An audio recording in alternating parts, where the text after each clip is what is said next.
waxhambana umhlaba wonke wathi lishumayele izwi phezu kwabo izwi lami phezu kwabo konke okudaliweyo wathi uJesu niyokhipha amadimoni ngegama lami wathi ishosha siyohamba kodwa manisebenzisa igama lami so uPetro bazalwane bebenza lo uJesu athi bakwenze mhlazana ayibuka ayekhaya inkosi yokusibusise isikhomba ukuthi and uJesu ebafundisini bakhe manje yokwenza ngegama lami uthi lezi bonakalise nibona mina ngizenza uthi nani zomlandela ngoba nikwenza ngegama lami. That is why Petro noJohane asake bathe egameni lenkonzo yethu asake bathe egameni loKristu omkhulu asake bathe egameni lami kodwa bathe egameni likaJesu egameni likaJesu sithi kuwe sukuma uhambe ngoba bebazi ukuthi banikezwa amandla namagunya ukuthi mabasebenzisa leli gama ngokukholwa izinto zizokwenzeka. Inkosi yokusibusise bazalwane uverse number 8 after sebambambile bamtatamisile sekasukumile ke bazalwane ithi verse 8 eguma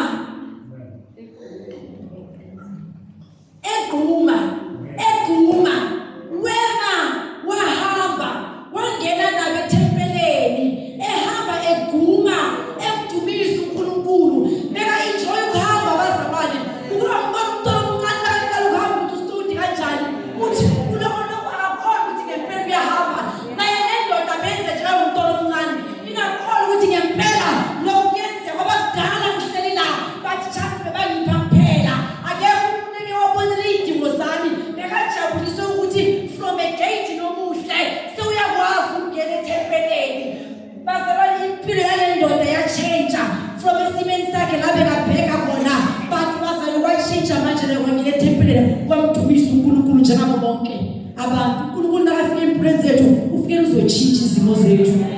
uNkulunkulu nakafika ezimeni zethu izimo zethu bazalwane azibi the same. uNkulunkulu ufike ezimehluko inkosi yokusa imbusise sengiyohlala phansi bazalwane. Yes sengihlala phansi bazalwane iverse lokugcina lithi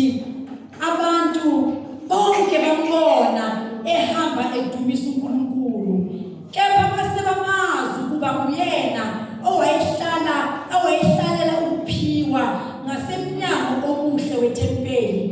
behlele ukwesaba nokumangala ngokwenzeke kuye. Haleluya bazalwane nabantu bamangala uyazi ichange nasifikile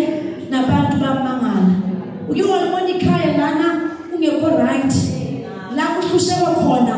mhlazana umntana wabo wokuqala agqoka ibhanji agraduate nesimo siyachange abazali balapho abahambi batshela abantu ukuthi isimo sesitshintshile nabantu bazibonela ukuthi mhlazana kuqala ukusebenza lentombi yalo mama isimo satshintsha. uNkulunkulu mhlala azokwenza izinto for thina angeke sawa sibatshela ukuthi wenzile mara bazibonela bona inkosi yokusibusise ngokunjalo. So the change is here bazalwane ukuguquka sekufikile bada kusitholeni sikuKristu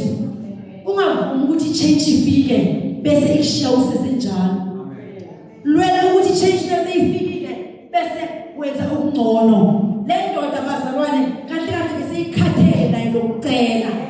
nayo bese ikhathele yazi into engiyithanda kakhulu ngale ndoda kwazi ukuthi Jesu akasafikile wa change isimo nezolo lethu siyalikhomba sisalikhumbule. Ngiyabona ukuthi lo baba ngicela ukuthi kade aphilisaka la ebekabuthelela khona imali yakhe nokudla bathi mhlazana kufika uKristu wakhona nalo mgodla ebefaka izinto ngoba sekufika umadida Jesu bekafika empilweni zethu kwase sikhohlwe naye lokho besikhona ukuzenzela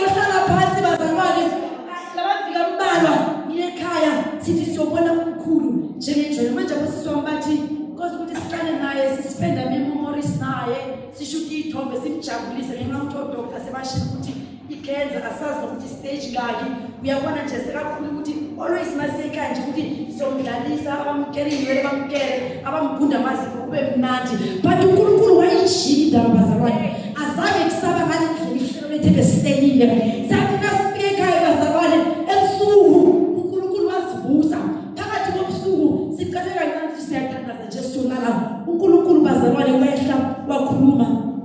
sathi hayi uNkulunkulu kredile wasikhiphe endlini bazalwane yazi ungakhiphe endlini ngazi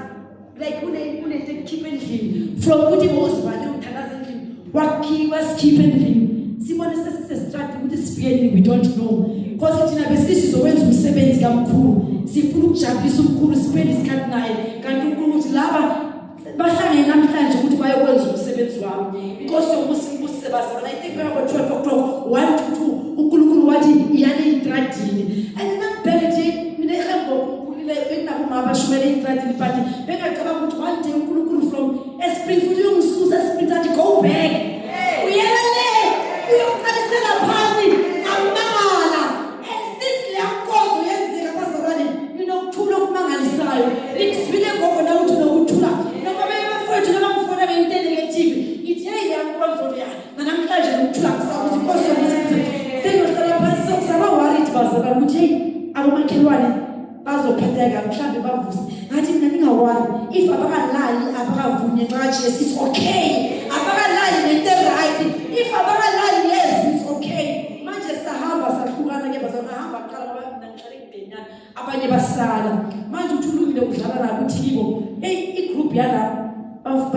beba communicate abathi ebusuku sikalali sizwile umsindo enibovela kamthweni sithi hayi makunjalo as long as bazwe ungasimsindo wethu bebabizwa inkosi uNkulunkulu bekabizele uqore it's okay manje after sengihambile ngizwa ireport but amakhelwane bayabuza ukuthi how nasicishe imvuselele ngalo why bengasitsheli thina lapho besisilale sisithi ngama 3 ukuthi hey amakhelwane but why imvuselele engaka and it was not imvuselele bazalwane thina besekhaya just lo spend isikhathi so uNkulunkulu nakafika uyachange amahlelo wethu bese uqhubekisa lakhe change so asimvumeleni bazalwane asimvumeleni singamthini ngoba lisho njalo izwi lenkosi singamthini boyidwe nakasafikile atshintsha izimo akathatha control inkosi yokusibusize impilo yesishosha yachange from ukuba yibheka wachange legama lakhe ngicabanga ukuthi azange basambiza ngebheka of ukuthi umuntu lo ucelayo uhleli uphiwa bathi bambiza ukuthi manje sewuyiworshipa